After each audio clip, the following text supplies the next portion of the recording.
नमस्कार। सभी 12 राशियों के दर्शकों का स्वागत। आज हम चर्चा कर रहे हैं सूर्य की। सूर्य 12 भावों में क्या फल देता है और क्या प्रभाव देता है।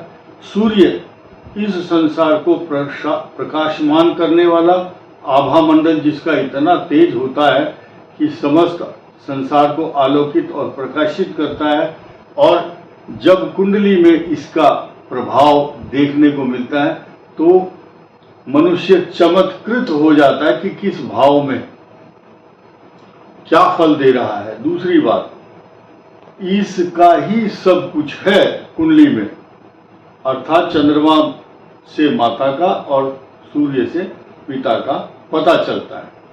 लेकिन यहाँ पर आपकी नौकरी, आपका व्यापार, आपका स्वभाव, आपका स्वास्थ्य, ये सब चीज सूर्य जिस जिस भाव में होगा उसके अलग ही परिणाम होंगे। इसके अलावा आप देखेंगे, हम इससे अगला जो वीडियो होगा वो केतु का होगा। वो पूर्व जन्म की बात भी बताता है और इस जन्म की भी बताता है और अगले की तैयारी कैसे करनी होगी, यानी कि 3 जन्मों तक का हाल बता देता है।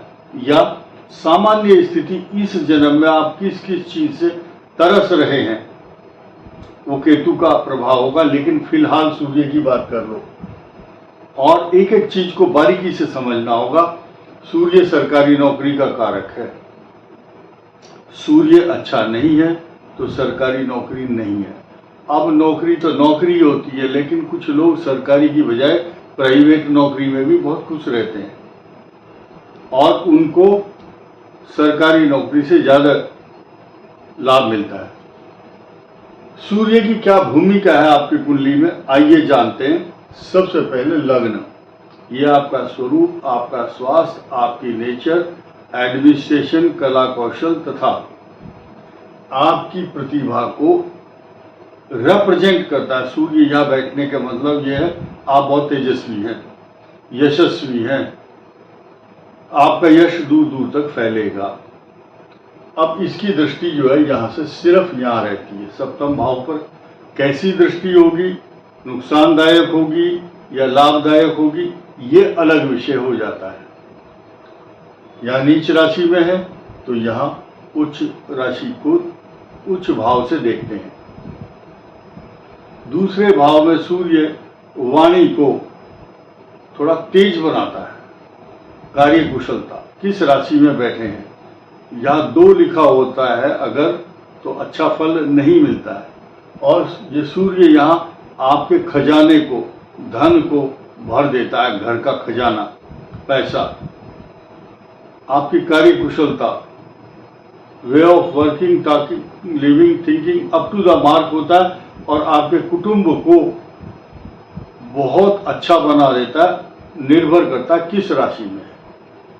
और दूसरी बात, नीच राशि में यहाँ अगर सूर्य हो तो भी अच्छे परिणाम मिलते हैं। कारण क्या है, यहाँ अपने मूल त्रिकोण से ये सूर्य तीसरे होगा और यहाँ से उसकी मूल त्रिकोण राशि 11वें भाव में होगी। इसलिए कभी भूल नहीं करना कि नीच राशि में सूर्य अच्छा फल नहीं देता है। बड़े बड़े लोग देखे गए हैं इस भाव में जिनका सूर्य है। तीसरे भाव में सूर्य हमेशा अच्छा परिणाम देता है। बड़े भाई से उसके विचार कम मिलते हैं या बड़ा भाई का स्वास्थ्य अच्छा नहीं रहता, बड़ा भाई हो या बहन हो, या तो वो विदेश में जाकर बसता है या नेत्र पीड़ा अथवा स्किन डिजीज या एक रोग होता है सोराइसिस, ऐसे रोग हो जाते हैं भाई को, ज्येष्ठ भ्राता के लिए कष्टकारक। तो ये चतुर्थ भाव है, अच्छा परिणाम नहीं देता है सूर्य यहाँ। वो उस आदमी को एक जगह टिकने नहीं देता। वो आदमी सरकारी नौकरी तो प्राप्त कर लेता है लेकिन एक जगह स्थिर नहीं रहता। लोगों के घर जा जा करके अपना समय पास करता रहता है। किसी को बुरा लग रहा है तो कृपया इस बात को अन्यथा ना लें। तो इसका सूर्य का फल बुरा नहीं होता, यानी कि वो व्यक्ति अपने प्रभाव से, अपने ज्ञान से लोगों को प्रभावित करता है। पंचम भाव में सूर्य का अच्छा परिणाम नहीं होता है कुछ कारणों से, जिससे एजुकेशन में अच्छा प्रभाव नहीं देगा। अगर यहाँ 8 नंबर लिखा है तो एजुकेशन से संबंधित, संतान से संबंधित पीड़ा देता है।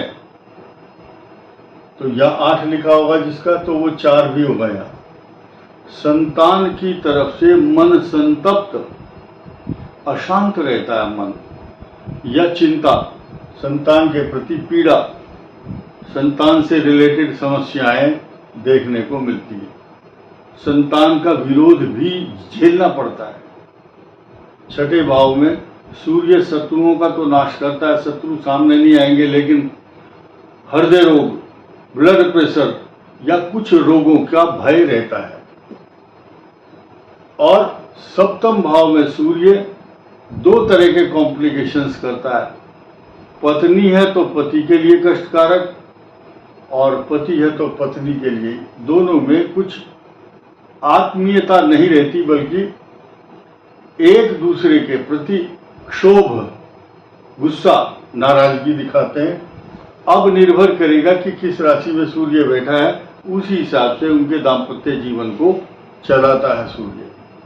अष्टम भाव में सूर्य के परिणाम कभी भी अच्छे नहीं मिलते, खास तौर से अगर यहाँ 12 लिखा है या यहाँ पर 12 है, तो यहाँ 12 होगा तो यहाँ 5 होगा। अगर यहाँ छठे भाव में आपका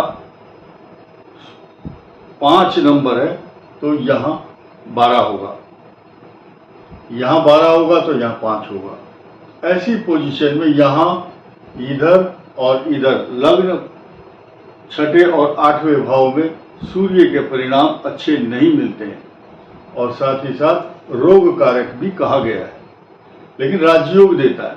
कुछ रोग ऐसे हैं, जैसे मिर्गी का रोग है। मिर्गी का रोग सूर्य के कारण होता है, और उस समय इन 3 भावों से सूर्य का रिलेशन होता है। या तो यहाँ का स्वामी हो, या यहाँ बैठा हो।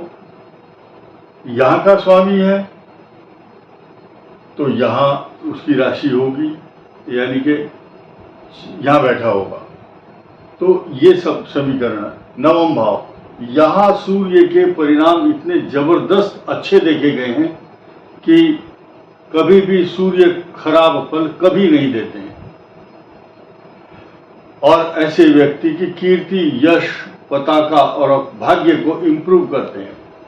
सूर्य 10वें भाव में देखिए, यहाँ एक बहुत अच्छी बात है, सूर्य एक पिता का कारक, 10वें भाव का कारक, नौकरी का भी कारक, तो यहाँ बैठ जाता है सूर्य। तो सरकार से कोई ना कोई वो लाभ जीवन भर प्राप्त करता है। कोई ऐसा आविष्कार करेगा या प्रोजेक्ट होंगे, सरकार उसको पैसा देती है या उसको सम्मानित करती है, अथवा नौकरी आदि से लाभ होता है। ये भी सरकारी नौकरी के योग बनवाता है ग्रह। सरकारी नौकरी के योग तो 12 के 12 भाव में सूर्य कहीं भी बैठे तो योग बनेगा, परंतु ये निर्भर करता है वो आपका कितने अंश का है।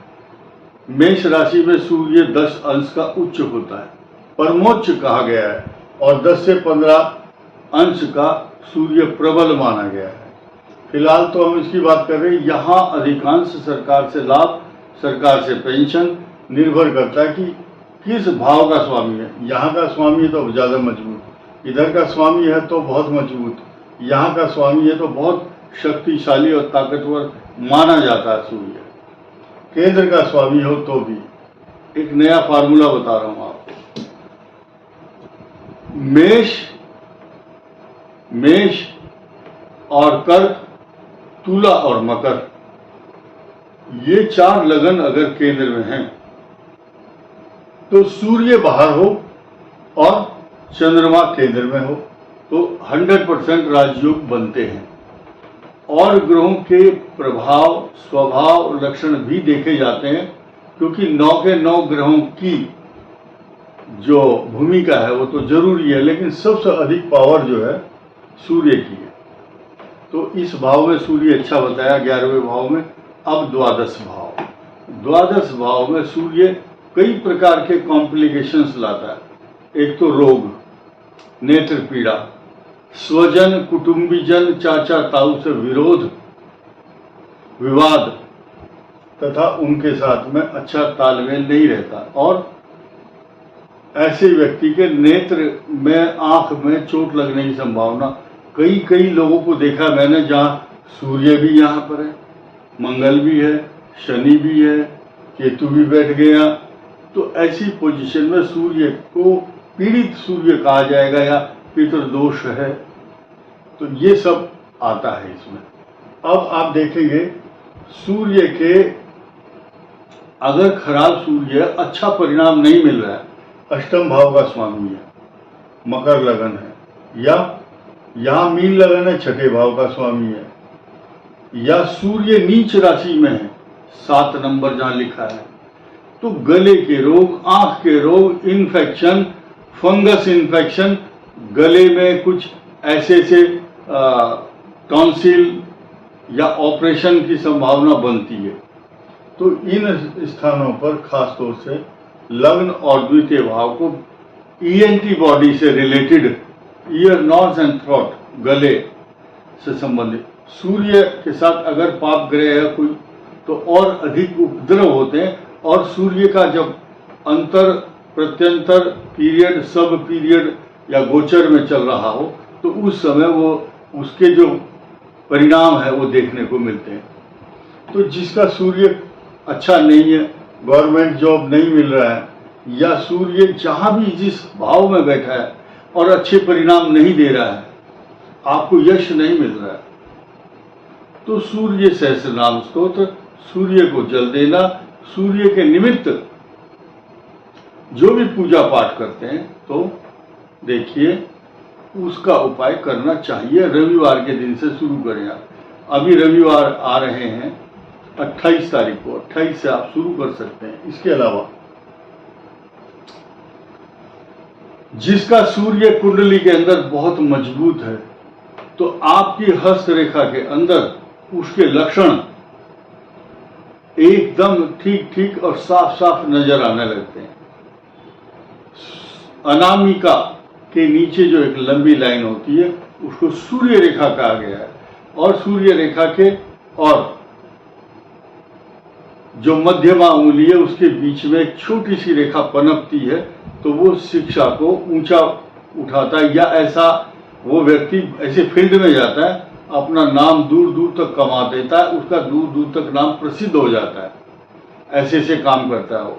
तो सूर्य रेखा, हस्त रेखा के अंदर सूर्य रेखा और आपकी कुंडली के अंदर सूर्य का मजबूत होना, ये साफ लक्षण है कि आपको सरकारी नौकरी के अलावा सूर्य के द्वारा उत्पन्न जो भी गुण है या उसकी विशेषता है, वो आपको जीवन में देखने को अवश्य मिलेगी। इस वीडियो में इतना ही। धन्यवाद, नमस्कार।